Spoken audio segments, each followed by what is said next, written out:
पूर्व प्रधानमंत्री इंदिरा गांधी जी, बिल्कुल हिचकिचाती नहीं हूं। इंदिरा गांधी जी पूर्व प्रधानमंत्री, सबसे ज्यादा राष्ट्रपति शासन लगाया, 100 से ज्यादा राष्ट्रपति शासन। नाम लेने में हिचकिचाहट नहीं होनी चाहिए मेरे ख्याल से। ये भी एक तथ्य है मेरे ख्याल से। राजीव भाई आप जवाब दे दीजिए जो सुप्रिया जी ने आरोप लगाया। पहले आप जवाब दे दीजिए, फिर मैं आनंद भाई आपके पास आऊंगा शिवसेना से। राजीव जेटली, हत्यारों से क्या जवाब? भाई मैं एक चुनौती देता हूं इनको, और मैं आपसे आग्रह करूंगा मुझे वक्त मत दीजिएगा, उसके बाद इन्हीं को दे दीजिएगा, वो वाला मेरा वाला भी। मैं चुनौती देता हूं, अभी आपके चैनल देश देखता है, दुनिया देखता है, कोई भी एक चीज, भ्रष्टाचार को छोड़ के मैं बोल रहा हूं, कोई भी एक चीज, कृषि के ऊपर, सिंचाई के ऊपर, सड़कों के ऊपर, बिजली के ऊपर, इंफ्रास्ट्रक्चर के ऊपर, फॉरेन इन्वेस्टमेंट के ऊपर, अरे कोई भी चीज चुन लीजिए आप और ये बोल दीजिए ये हमने आपसे 50 साल में इस 10 साल की सरकार से ज्यादा बेहतर करके दिखाया था 7 साल की सरकार से। बता देती कोई भी एक चीज, अभी मैं आंकड़ों के साथ आपको बोलूंगा कि आप बता दीजिए कृषि पे आपने क्या किया, तो हमने क्या करके दिखाया। 21 हजार करोड़ रुपए का बजट होता था, 1,23,000 करोड़ रुपए हम लेकर के आए। अरे पहले भी हो सकता था। गरीबों के, किसानों के खातों में जो पैसा जा रहा है वो पैसा पहले आपके खाते में जाता था। महाराष्ट्र में आपकी सरकार होती थी, किसानों को जो न्याय मिलना था वो पैसा किसके पास गया? वो कांग्रेसी मंत्रियों के खातों में चला गया। अरे भाई वो तो उजागर हो चुके हैं घोटाले भी वहां पर पे। मैं कहता हूं इंफ्रास्ट्रक्चर पे बोलिए, सड़कों पे बोलिए, कोई एक तो बात बता दीजिए। महंगाई के ऊपर भी डबल डिजिट में आपकी सरकार में महंगाई रहती थी। अब तीसरी बात जो सबसे इंपॉर्टेंट बात थी वो ये थी, आपने कभी अमन जी ऋषिकेश गए हैं? ऋषिकेश में कई होटल के बाहर, ढाबों के बाहर एक चोटी वाला बिठाया होता, आपने देखा होगा, और हर जगह लिखा होता नया चोटी वाला, पुराना चोटी वाला, बड़ा चोटी वाला, छोटा चोटी वाला। अरे इन्होंने महात्मा गांधी जी को वो चोटी वाला बना दिया है। ये अपनी दुकान चलाते हैं भ्रष्टाचार की, उनको आगे रख के, उनकी तस्वीर रख के, उनकी मूर्ति रख के। एक भी कदम ऐसा बताइए, एक भी काम ऐसा बताइए जो आपने इस देश में महात्मा गांधी जी ने कहा और आपने किया हो। एक काम तो बताइए, नोट के ऊपर छापने के अलावा आपने कौन सी विचारधारा रखी उनकी? अरे उन्होंने सफाई का नारा दिया था, गांधी का नाम इस तरह से मत लो, इस देश को बर्दाश्त करके दिखाया। तुम्हें बर्दाश्त होगा, इस देश को बर्दाश्त नहीं है।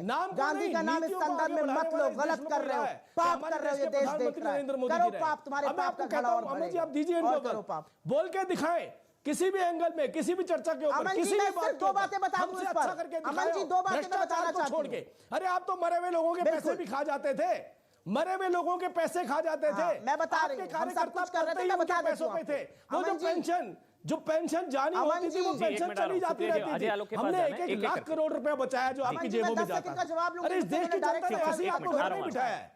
आपको मौका मिला, आप टीवी पे बैठे हैं, राहुल गांधी घर बैठे हैं, सोनिया गांधी घर बैठी है, प्रियंका गांधी घर बैठी है, हर कार्यकर्ता शक्ल दिखाने लायक नहीं रह गया। उसकी वजह की, उसके पीछे की वजह क्या थी? आपकी नीतियां, जिसने इस देश को बर्बाद किया था। मुझे लगता है आपसे आग्रह करता हूं, बताइए आपने हमसे बेहतर क्या करके दिखाया, बताइए। चलिए ठीक है, आप बोलिए सुप्रिया जी, उसके बाद मैं आ रहा हूं, अजय आलोक आ रहा हूं, उसके बाद आपके पास अमन जी, आनंद जी आ रहा हूं, मुझे 30 सेकंड दे दीजिए। सुप्रिया जी, और मुझे आशा है कि जितने धैर्य से बोल लेने दीजिए। मुझे आशा है कि जितने धैर्य से मैंने आपका झूठ सुना, उतने ही धैर्य से आप मेरा सत्य सुनिएगा।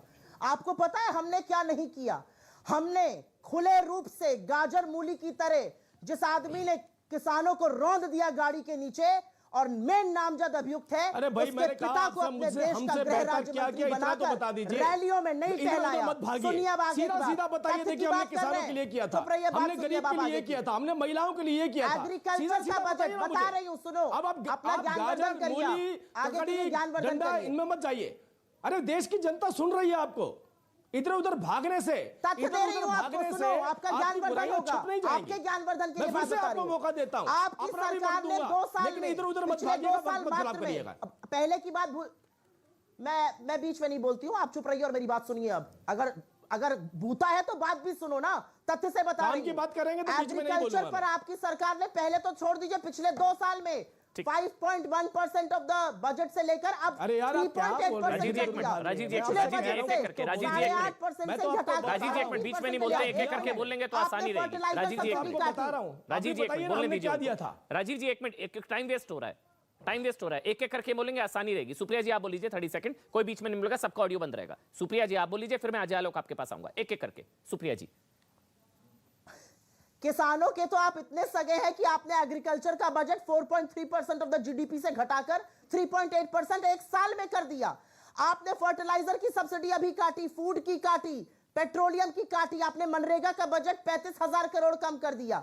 ये क्यों किया आपने किसानों के साथ? क्यों किया इतना अत्याचार? आपने खेती का दाम 25 से 30 हजार रुपया प्रति हेक्टेयर बढ़ा दिया, डीजल, कीटनाशक और खाद का दाम बढ़ाकर और 6,000 का झुंझुना दिया, 30,000 का डाका डाला, 6,000 का झुंझुना दिया और आपने 700 किसानों की शहादत कराई, 3 काले कानून पास कराकर। और जब कॉन्स्टिट्यूशनल पोजीशन पर बैठा हुआ आदमी गया, हमसे ज्यादा सड़कें बनाई, हमसे ज्यादा किसानों के खातों में पैसा डाला, हमसे ज्यादा गरीबों के खाते में पैसा डाला, हमसे ज्यादा ऋण दिया क्या आपने, हमसे ज्यादा इंफ्रास्ट्रक्चर दिया क्या? चलिए अब आनंद जी पहले बोलेंगे, उसके बाद अजय आलोक मैं आपके पास आऊंगा। आनंद जी शिवसेना से, आनंद जी, जो प्रधानमंत्री ने आज कहा, मैं आगे बढ़ रहा हूं, जो प्रधानमंत्री ने आनंद जी आज कहा कि कांग्रेस ना होती तो इमरजेंसी का कलंक ना होता, सिखों का नरसंहार ना होता और कश्मीरी पंडितों का पलायन ना होता और लोकतंत्र परिवारवाद से मुक्त होता। गलत कहा, सही कहा? अमन जी, गलत कहा, सही कहा? आनंद जी, आपके गलत और सही में बाद में आऊंगा, पहले तो आपने मुझे ओपनिंग रिमार्क्स में भी अवसर नहीं दिया। आप जानते हैं कि हमारी एक राज्य में सरकार है, तो भाई हमें थोड़ा बहुत मौका दीजिए, हम भी अपनी बात कहें। बिल्कुल आनंद जी, बिल्कुल देखिए बहुत ध्यान से बात सुनिए। आदरणीय प्रधानमंत्री जी हमेशा हैरान करते हैं, लेकिन ये जो 2 दिनों से उन्होंने कुछ ज्यादा ही हैरान करके रखा। चलिए मान लिया कि प्रधानमंत्री जी कांग्रेस से नफरत करते हैं, चलिए मान लिया कि प्रधानमंत्री जी बाकी विपक्षी दलों से नफरत करते हैं। प्रधानमंत्री जी हमेशा अपने भाषण में कहते हैं 70 सालों से कांग्रेस की सरकार रही है। अरे भाई 70 सालों से जनादेश दे देकर जनता ने अपना बहुमूल्य वोट दे देकर कांग्रेस को जिताया। अगर एक बार 99 से 2004 और 14 से 19 और 19 से 22 छोड़ दें तो देश में ज्यादा से ज्यादा कांग्रेस पार्टी को ही लोगों ने मौका दिया। आज भी भारत के बहुत सारे राज्यों में कांग्रेस के मुख्यमंत्री हैं। तो मेरा यह कहना है कि कांग्रेस पार्टी कमजोर हो सकती है, लेकिन कांग्रेस पार्टी खत्म नहीं हो सकती। उसी प्रकार भाजपा कमजोर हो सकती है, लेकिन भाजपा खत्म नहीं हो सकती। प्रधानमंत्री जी से ऐसी उम्मीद नहीं थी। एक तरफ प्रधानमंत्री जी कहते हैं कि महाराष्ट्र के कांग्रेस के नेताओं ने और सरकार ने उत्तर भारतीयों को, श्रमिकों को, मजदूरों को ट्रेन में बिठाकर उनके राज्यों में कोरोना फैलाने के लिए भेज दिया, और एक तरफ उन्हीं के रेल मंत्री क्रेडिट लेते हैं कि हमने रेल नहीं चलाया होता तो श्रमिक और मजदूर एक जगह से दूसरे जगह नहीं पहुंचे होते। मैं हैरान हूं कि सच कौन बोलता है, झूठ कौन बोलता है। ठीक है, आप आज प्रधानमंत्री हैं, आपका गरिमा है, लेकिन आप विपक्ष को इतना कमजोर मत कर दीजिए कि जब कभी आप विपक्ष में आइए, आप कभी विपक्ष में बैठे तो लोग आपका उपहास करें, आपकी गरिमा गिरा दें। उस लेवल की राजनीति मत करिए। इसलिए मैं दुखी हूं। देखिए हमारी एक राज्य में सरकार है, हो सकता है आने वाले समय में हमें और भी राज्यों में मौका मिले। हम उत्तर प्रदेश, गोवा में अच्छा चुनाव लड़ रहे हैं, तो देखिए आपको अगर आप अच्छा काम करेंगे तो। लेकिन क्या ये जो आरोप लगाए प्रधानमंत्री ने, महाराष्ट्र सरकार कोरोना काल, पहली लहर और जिस तरह से वहां से मतलब प्रवासी मजदूरों को वहां से कर्फ्यू के बावजूद वहां से हटाया गया, निकाला गया, भड़काया गया, उकसाया गया, ये आरोप क्या गलत है? बेबुनियाद आरोप हैं। अच्छा। जब कोरोना शुरुआत कर रहा था विश्व में, तब भाई साहब नमस्ते ट्रंप कर रहे थे। जब कहा जा रहा था, राहुल गांधी जी चीख चीख के सदन में कह रहे थे, सदन के बाहर, कि इसके लिए नियम कानून बनाए जाए,